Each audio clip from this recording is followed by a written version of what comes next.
होता है मिसरी मलाई कि धैले बानी नौरा पीस के लिया जाना। ए गणेश के मम्मी होता नि पाव भर भांग खिया दाना।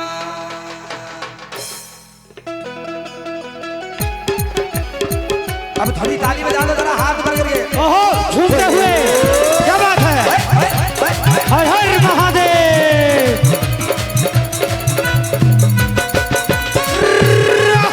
ओहो झूमते हुए।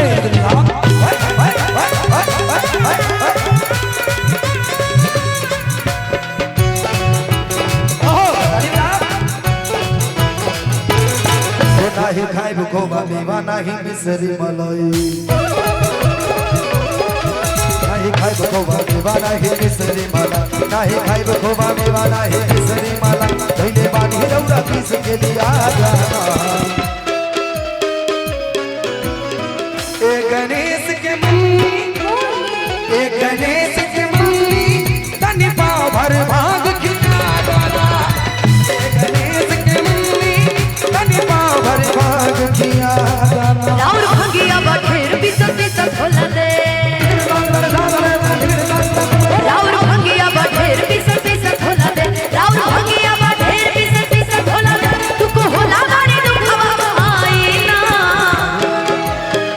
ए गणेश के पापा, ए गणेश के पापा हमसे भांग पिसाए ना। ए गणेश के पापा हमसे भांग पिसाए ना। ए गणेश के मम्मी तनि पाव भर भांग खिया जाना। सबसे पुजारी से थोड़ी थोड़ी ताली बजा दे। हो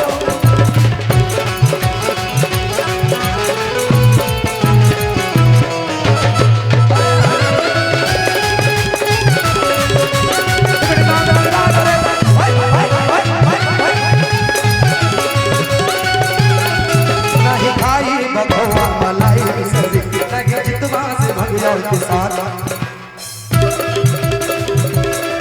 नहीं खाई बखवा मलाई मिसरी, नहीं जितवा से भगिया के साथ मिसरी। सुना बतिया हमारे बिना भावे दीवाना,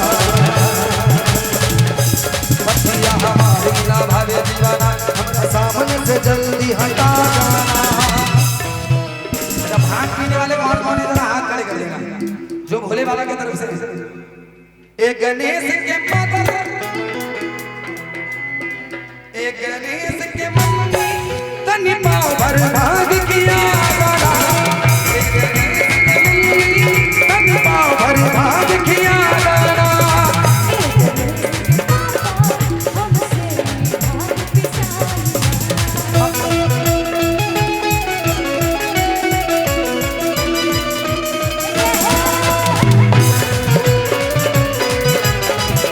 ए गणेश के पापा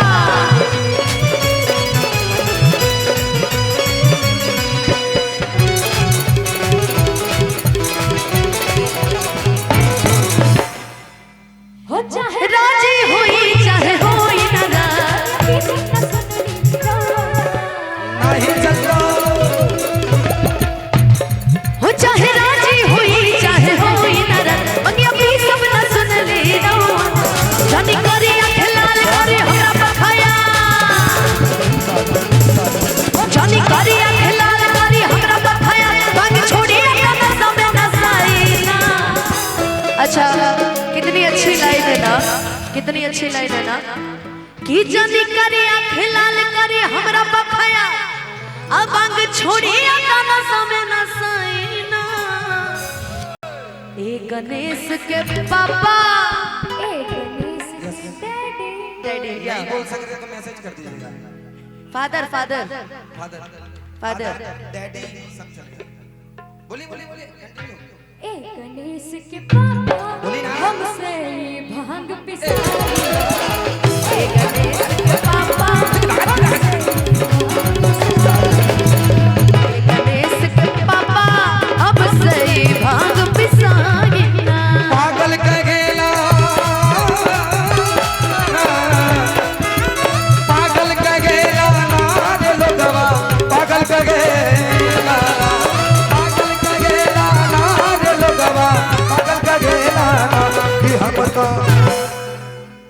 आज बहुत सस्ते में आप लोग पार हो रहे हैं। जैसे कहेंगे हम तो आपको बोलना जय हो, जिनको जरा हाथ, जिनको विजय होना है जीवन में, जिनको पराजय होना वो मत बोलना, हाथ ऊपर करो कि हम कि पागल का गेला पागल का गेला पागल का गेला लोगवा पागल का गेला कि हमता बोल के हाय दीवाना की लोगवा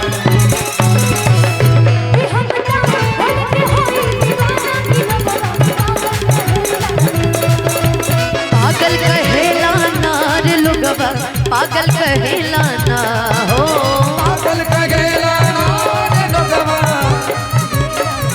कि हमता बोल के हाय दीवाने के लोगवा पागल कहेला कि हमता क्या बात है?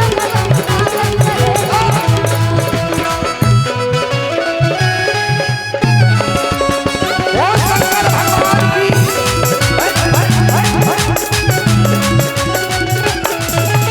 थोड़ा आपका काम आसान कर देते हैं। अच्छा भंगिया ना दे बूता गांजा मला काम मेहनत के काम भाई जल्दी कला। अच्छा भंगिया ना दे बूता गांजा मला काम मेहनत के काम भाई जल्दी कला। मोहब्बत नाम लेके आवा मारी दम तो जगा नाम लेके आवा मारी दम पर के चार चिलम हम के थमा गाना। अब हाथ पर ए गणेश के मम्मी ए गणेश के मम्मी छोड़ा भाग तू गांजा पिया जा। ए गणेश के मम्मी छोड़ा भाग तू गांजा पिया जा। गणेश के पापा हमसे भाग पिसाएगा ए गणेश के मम्मी तन पाँव भर भाग किया जाना।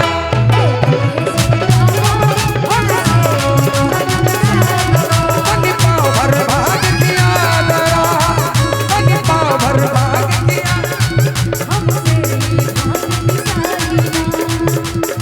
भाग किया जाना।